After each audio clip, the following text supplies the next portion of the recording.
The day I discovered what they had truly done, my heart didn't just break. It hardened into something I barely recognized. They thought they had buried their secrets, and me along with them, but what they didn't realize was that I was just beginning to dig. Before we continue, please subscribe to the channel and write in the comments what time it is where you are now. It helps me to know who's listening, to know I'm not alone in sharing these truths. My life before all of this was one built on quiet devotion and hard work. I was Margaret Sullivan, a widow now, but for over 40 years, I had been a supportive wife to David, the man who built Sullivan & Company from the ground up. He was an honest man, a visionary in construction, but always with an ethical backbone. Our son, James, was his spitting image, earnest and kind. After David passed, leaving me with a grief that still hollowed out my chest, James stepped up to run the company. It wasn't just a business. It was David's legacy, our family's good name in Boston. I spent my days tending our home, volunteering at the local shelter, and keeping David's memory alive. We lived a comfortable, respected life in a quiet Boston suburb, a life that I thought was utterly secure, built on trust and love. The first crack in that foundation appeared subtly. We were just days away from a grand celebration, the merger of Sullivan & Company with Wellington Industries, a powerhouse run by the incredibly polished, if somewhat glacial, Victoria Wellington Harrington, James's wife. It was supposed to be a triumph, a new era for our company, safeguarding James's future. In the quiet solitude of what used to be James's childhood bedroom, I was doing what mothers do, tidying up, reminiscing. I pulled down a stack of his old college textbooks, dusty with disuse, intending to donate them. As I lifted a heavy economics tome, a manila envelope, thick and worn, slipped from between the pages and clattered to the floor. My hands trembled as I picked it up. Inside, nestled amongst old term papers, were photographs, not snapshots of college antics, but chilling, professional-grade images. They depicted Wellington Industries trucks, unmistakable with their distinctive logo, parked around an active construction site. Men in suits, their faces obscured by distance or shadow, stood watching as concrete was poured. And what was being poured over?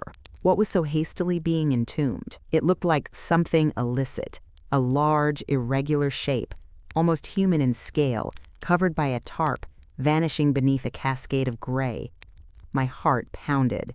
The sight was unfamiliar to me, but the dread was instantaneous, a cold tendril wrapping around my gut. I tried to shake it off. It must be a mistake, a prank, some dark joke James's college friends had played. But the images were too stark, too real. And they were from James's room, from his past. I tucked the photos back, a knot of unease tightening in my stomach, just as the limousine arrived to whisk us to the merger gala. The gala itself was a spectacle of opulence at the Wellington's exclusive Beacon Street estate. Chandeliers sparkled, champagne flowed, and the city's elite mingled, all smiles and practiced compliments. Victoria, in a shimmering sapphire gown, moved through the room like a queen, her smile dazzling, but her eyes, I now saw, were calculating. James, usually so jovial, looked pale, his movements stiff, his smile strained. He kept glancing at me, a flicker of something, fear, guilt, in his eyes. Then, the moment came for the public announcement. Victoria, holding the microphone, her voice smooth as silk, began to speak about the bright future of Wellington Sullivan. But then her gaze drifted to me, standing quietly by the grand staircase, and her voice took a subtle, insidious turn. And of course, she purred, we must ensure that the legacy of David Sullivan is protected. Margaret, bless her heart, has been through so much recently. The grief, you know. Sometimes it makes one forgetful. We've been discussing with her the possibility of a lovely, serene facility where she can relax and be cared for. After all, a woman of her age, with all these complex business dealings, needs her peace of mind. My blood ran cold. The murmurs, the sympathetic glances, the implication that I was senile, that I needed to be locked away. It was a public humiliation, a blatant power play designed to strip me of any authority or credibility. James, standing beside her, flinched, his face contorting in visible distress. In that instant, every doubt, every flicker of unease from the photographs solidified into a terrifying certainty. Something was terribly wrong, and my son was caught in its web. We left the gala abruptly, my composure shattered. Back in the quiet of our home, James finally broke. He collapsed into a chair in his old bedroom, burying his face in his hands, trembling. "Mom, I'm so sorry," he choked out, the words ripped from him. He confessed everything. His voice was a raw whisper as he detailed how, after David's death, Sullivan and Company was on the brink of bankruptcy, burdened by David's immense medical bills and a few contracts that had gone sideways. Victoria's mother, Patricia Wellington, and her uncle, Thomas Wellington, had swooped in, offering a lifeline, but it came with a price. They coerced James, desperate to save David's legacy and our family from financial ruin, into a horrific conspiracy. He'd helped them, not willingly, not maliciously, but out of fear and desperation. He described the construction sites, the late-night meetings, the chilling task of burying what he believed were 7 bodies under various Wellington development sites around Boston. The photographs I found, those were from the Morrison property, one of the first. He was blackmailed, threatened with exposure, and worst of all, they threatened me. They said if I ever told Mom, they'd make sure you disappeared. Or worse. The weight of his words crushed me. 7 lives, 7 murders, covered up with concrete, with our family's good name used as a shield. My son trapped, stained by their depravity. My beautiful, kind James, a victim of their monstrous greed. My heart ached for him, but beneath the devastation, a new emotion began to simmer. A cold, hard resolve. The tears stopped flowing, replaced by a searing fire that burned away every last shred of my old, trusting self. I was no longer a grieving widow. I was a mother protecting her child, and a woman seeking justice for the innocent. From that moment on, I moved with a methodical precision I hadn't known I possessed. My mind, once consumed by quiet domesticity, became a fortress of strategy. David's memory, which had previously brought tears, now brought strength.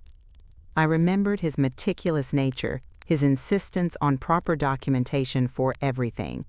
I began to comb through his old files, his study, his locked desk drawers, searching for any clue, any protection. It wasn't long before I found it, a thick folder labeled Contingency M. Inside were not only corporate documents explicitly stating my 50% ownership of Sullivan & Co., safeguarding my control, but also a handwritten letter from David. His familiar script, strong and steady, now seemed to leap off the page. He wrote of his growing unease in the last months of his life, his suspicion that some unsavory elements were trying to infiltrate Sullivan & Co., specifically mentioning the Wellingtons. He feared James might be vulnerable after his death, and he urged me, in no uncertain terms, to contact the FBI if I ever suspected foul play, particularly anything involving our properties or finances. He had even listed a contact name, Special Agent Patricia Chen. The name resonated. Patricia Chen was the quiet, sharp-witted CFO Wellington Industries had recently hired, often present at their social functions, always observing, rarely speaking. It couldn't be a coincidence. My first call was not to James, but to the number David had scrawled. A discreet meeting was arranged.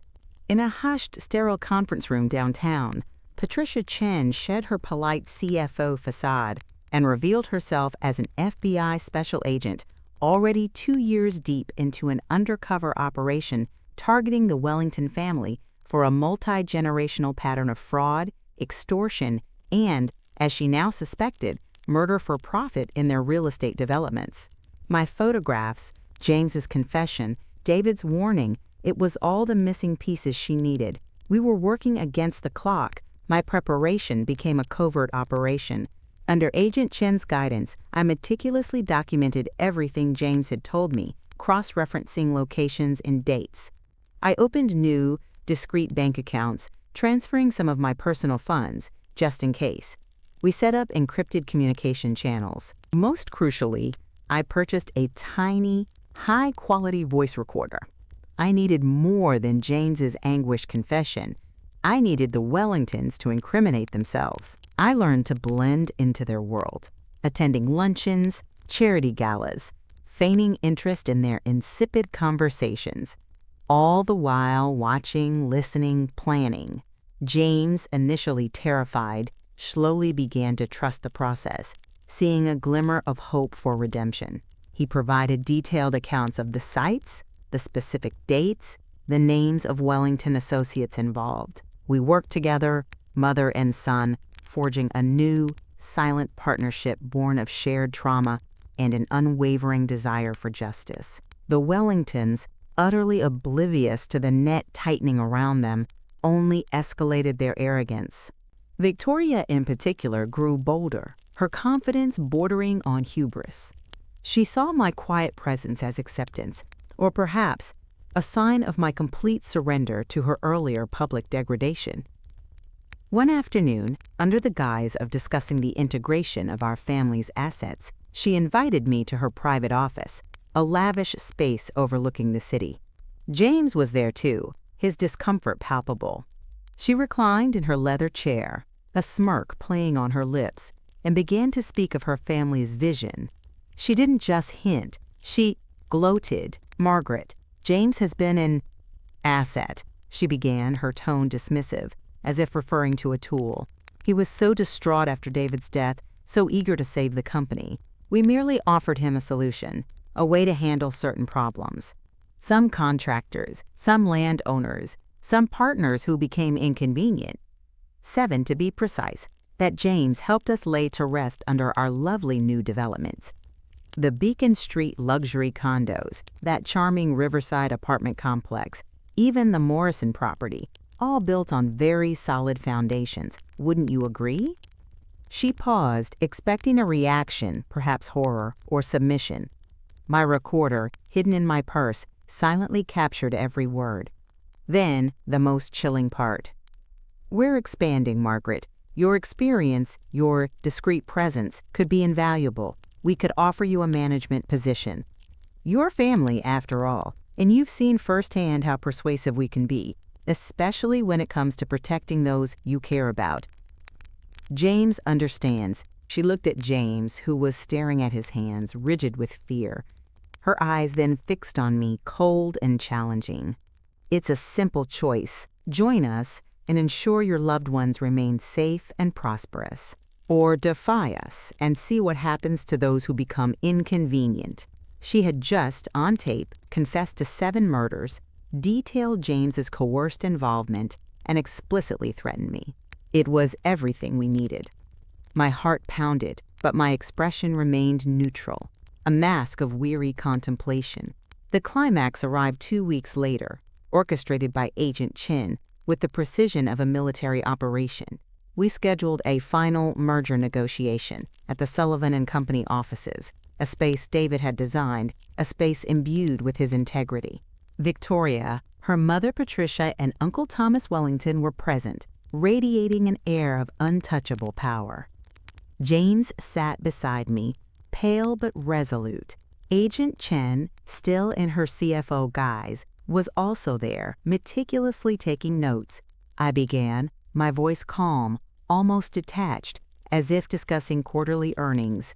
"Victoria, Patricia, Thomas, I've had some time to reflect on your generous offer and the details James shared, along with my own discoveries."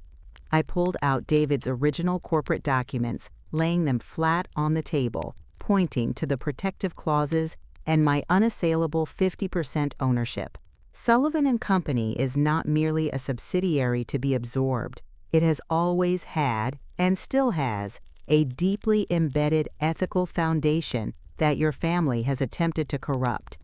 Victoria scoffed, leaning back. "Margaret, you're rambling. We've been over this. You're a grieving widow, out of your depth." "Am I?" I met her gaze, no longer feigning weakness. "Tell me, Victoria, do you still stand by your offer of a management position?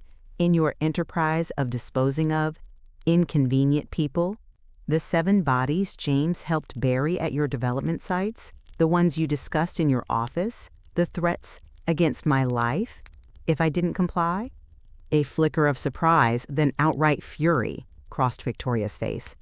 What are you talking about? You're delusional. Am I? I reached into my purse and calmly placed the small, inconspicuous voice recorder on the polished conference table. I pressed play.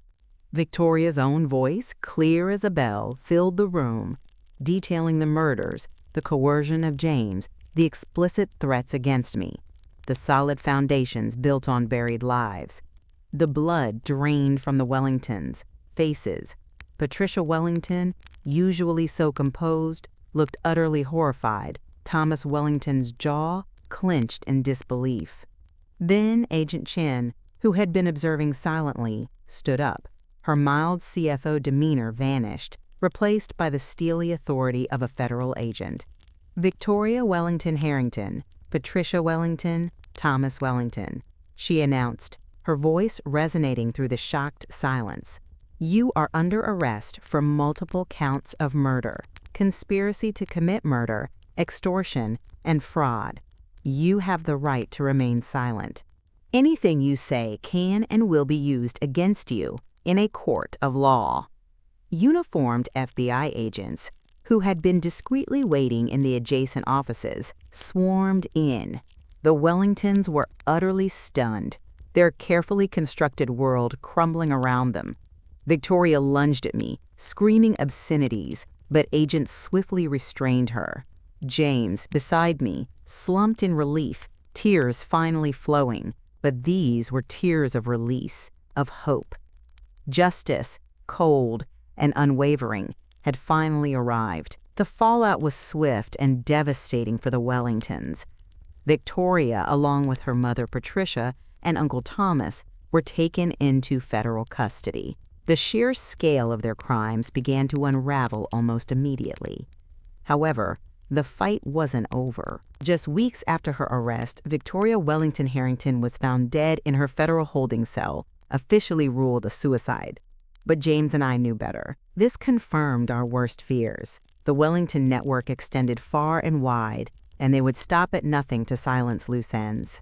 The FBI immediately moved us into witness protection. We were whisked away from Boston, from everything we knew, first to a quiet, rainy town in Portland, Oregon, then to the dusty anonymity of Sacramento, California. The fear was constant, a quiet hum beneath the surface of our new, fabricated lives. We lived under new names, in unfamiliar surroundings, always looking over our shoulders. But Victoria's suspicious death, the chilling message it sent, galvanized me. I realized that hiding wouldn't truly keep us safe. The only way to truly protect ourselves and ensure the Wellingtons' entire criminal enterprise was dismantled, was to expose them completely, unequivocally, to the light of public scrutiny. So James and I made a radical choice. After much discussion with Agent Chen and the FBI, we decided to break witness protection and hold a public press conference. It was a terrifying gamble, but a necessary one. We stood before a phalanx of cameras and microphones, our real names and faces revealed, and told our story. I spoke of David's legacy, James's forced complicity, the photographs, Victoria's confession, and the terrifying reach of the Wellington family. James, though still traumatized, spoke with a quiet courage about the unbearable burden of his secret. We laid bare the entire multi-generational criminal conspiracy, 43 years of operation, at least 37 deaths, countless victims of their ruthless real estate schemes across 8 states. The impact was immediate and explosive. Our story resonated across the nation, igniting outrage and prompting a wave of new investigations. Other victims, emboldened by our courage, began to come forward. The physical evidence came next.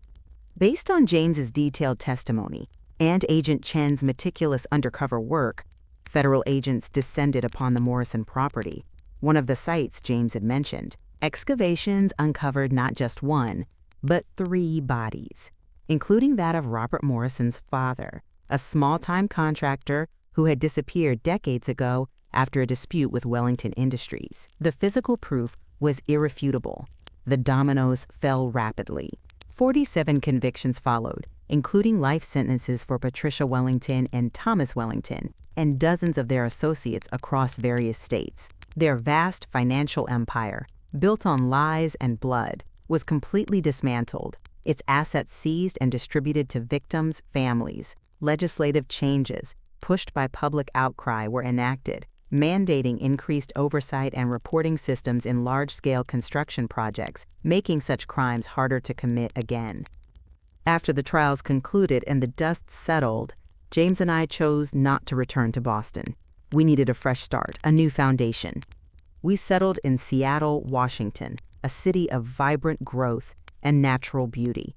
James, having received full immunity for his cooperation, found his calling in historical building restoration, working to preserve the past with integrity, a stark contrast to the Wellingtons' destructive legacy. Our relationship, once strained by James's secret and my initial shock, healed into something deeper, more honest, and profoundly resilient. We bought a small, comfortable home overlooking Puget Sound, its large windows letting in the abundant natural light, a symbol of our renewed transparency. Justice, I learned, wasn't a roar of triumph or a feeling of gleeful revenge. It was the quiet, profound peace of knowing that the monsters had been stopped, that innocent lives had been avenged, and that we, against all odds, had found our way back to the light. It was the restoration of balance, the reclamation of our lives, and the profound satisfaction of knowing we had played a part in ensuring that, for a few families at least, the truth would never again be buried under concrete. We are at peace, living openly, ethically, and purposefully, surrounded by the quiet dignity of a life rebuilt on honesty. If you like this story, please like this video, subscribe to the channel, and share your impressions in the comments. To listen to the next story, click on the box on the left. Thank you for watching.